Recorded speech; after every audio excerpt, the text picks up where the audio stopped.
कि आपकी जीत सुनिश्चित हो चुकी है। जब चेयरमैन ने शक्ति भवन छोड़ दिया तो आपने पहला चरण का जीत हासिल कर लिया है।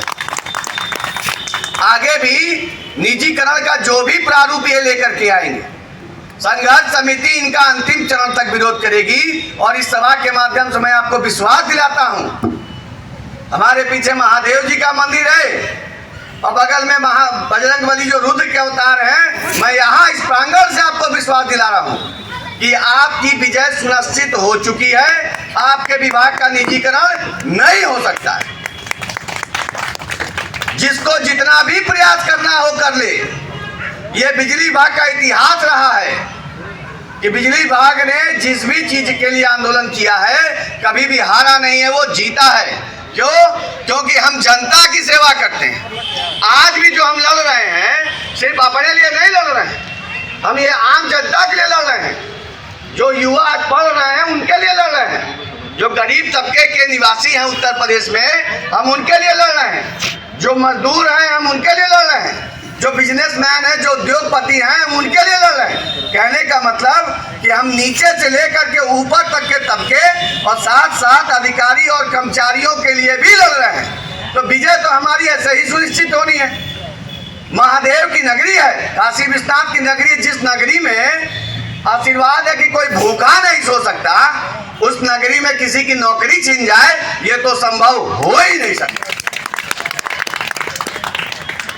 साथियों, अब निजीकरण का जो ये प्रारूप लाएंगे ये अभी भविष्य के गर्त में है कि क्या लाएंगे।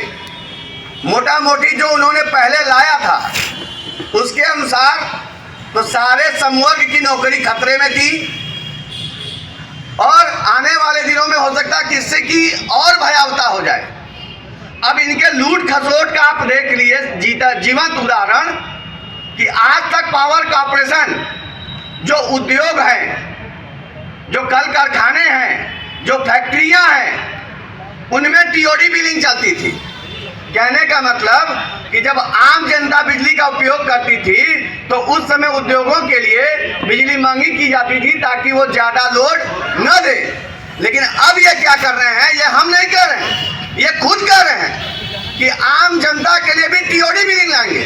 कहने का मतलब कि शाम का समय जो पीक आवर होता है, जिस समय जनता को सबसे ज़्यादा बिजली की जरूरत होती है, बिजली का उपयोग किया जाता है प्रकाश के लिए, जब उसकी उपयोग की जरूरत होती है उस समय टीओडी बिलिंग ला करके और उसका दाम बढ़ा करके मुनाफा कमाएंगे।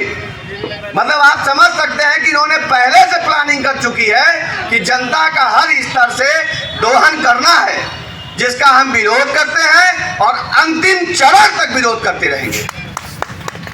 साथियों,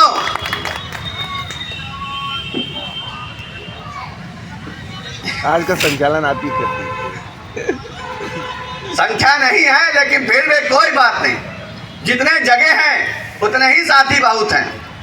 हम सबको गांधी बनना होगा। आज की स्थिति देख के समझ में आ रहा है कि हमको गांधी बनना होगा, हम सबको। गांधी जी अकेले चले थे दांडी मार्च पे, क्यों?